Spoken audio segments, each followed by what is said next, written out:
Picture your dinner table tonight. Chicken, beef, maybe fish. Nothing about it feels unusual. It's just dinner, the same kind of meal millions of people eat every single day. But somewhere in the world, at this very moment, a farmer is raising an animal that almost never ends up on your plate.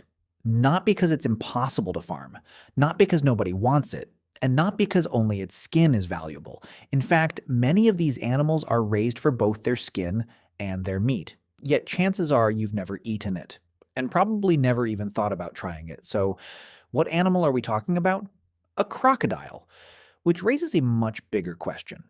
If crocodiles can be farmed, if their meat can be eaten, and if people in some parts of the world actually do eat them, why did the rest of the world leave them off the menu? And the answer is far more surprising than you might think. Most people never question it. They simply assume there has to be a reason. Maybe crocodiles are too dangerous to raise. After all, they're one of the most feared predators on Earth. Farming thousands of them sounds almost impossible, doesn't it? But here's where the mystery takes an unexpected turn. Every single year, millions of crocodiles are actually raised on farms across different parts of the world. They're bred, fed, and carefully managed in captivity, just like many other farm animals. So if farming them is already possible, then danger can't be the real answer, which leaves us with an even bigger question.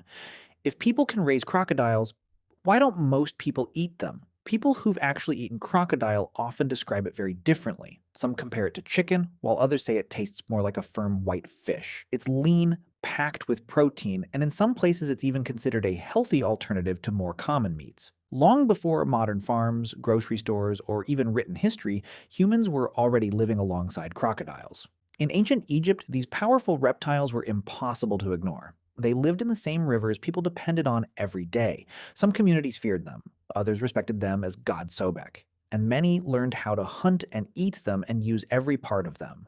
The same was true in parts of Africa, where crocodile meat had been part of local diets for generations. Thousands of miles away, Aboriginal communities in northern Australia also hunted crocodiles long before Europeans ever arrived. To them, it wasn't exotic. It was simply another source of food. So here's the mystery. If humans have been eating crocodiles for thousands of years, why did that tradition stay in only a few parts of the world instead of spreading everywhere? To understand that, we need to look beyond history and into something that quietly shaped what entire civilizations believed was acceptable to eat. Religion may have played a much bigger role than most people realize. For thousands of years, religious dietary laws have influenced what people consider food. In Jewish dietary law, only fish with fins and scales are considered kosher. Crocodiles have neither, so they were never part of the menu. In Islam, scholars have long held different opinions about eating reptiles. Some schools of thought discourage or forbid them, while others have different interpretations. That uncertainty alone was enough for many communities to simply avoid them. Over generations, these beliefs became traditions, and traditions became habits. But here's the interesting part. Religion alone can't explain the whole story. After all, many people with no religious restrictions still have no interest in eating a crocodile. So what else is stopping us? What if the biggest reason isn't culture or religion, but your own brain? Think about the animals people eat most often. Chickens, cows, sheep. They're prey animals. For thousands of years, humans hunted them for food. Now think about a crocodile. It's not prey. It's a predator. An animal that has hunted humans for as long as we've shared the same rivers. Even today, along parts of Africa's Nile River, Nile crocodiles are responsible for hundreds of attacks on people every year. For thousands of years, humans weren't just hunting crocodiles. Sometimes, crocodiles were hunting humans. Your brain doesn't just see a source of meat. It sees rows of sharp teeth, armored skin, and a powerful hunter. Before you even have time to think about taste, your instincts are already sending a different message.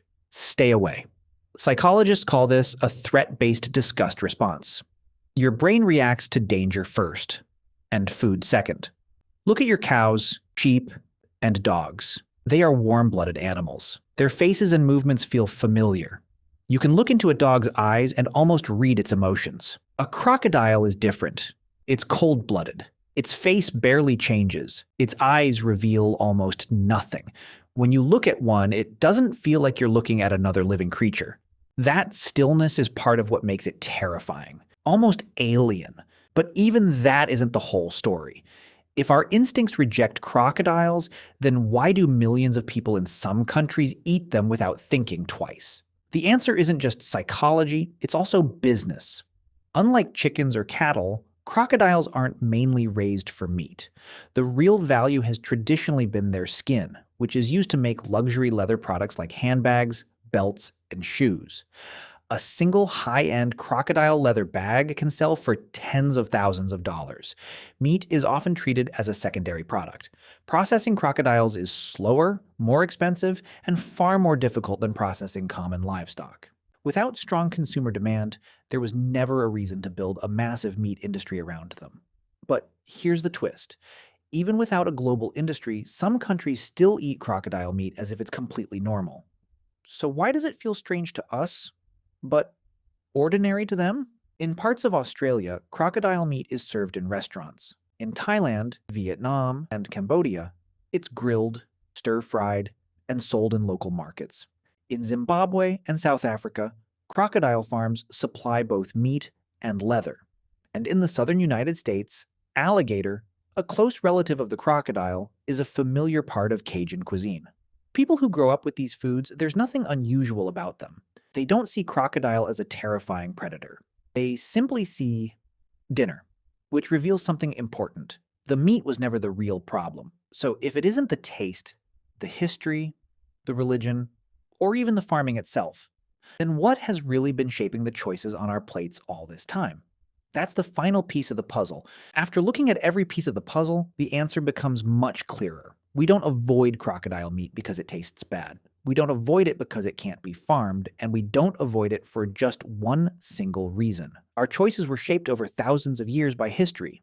Our ancestors feared crocodiles, religion, culture, human psychology, and economics. Each one added another layer until avoiding crocodiles simply became normal. Most of us never questioned it because we inherited that idea from the world around us. And that leads to an even bigger realization. The food on your plate doesn't only reflect your personal taste. It reflects the place where you were born, the traditions you grew up with, and the beliefs that were passed down long before you existed. In other words, the biggest thing keeping crocodile off your dinner table isn't the crocodile itself. It's the story you've been taught about it.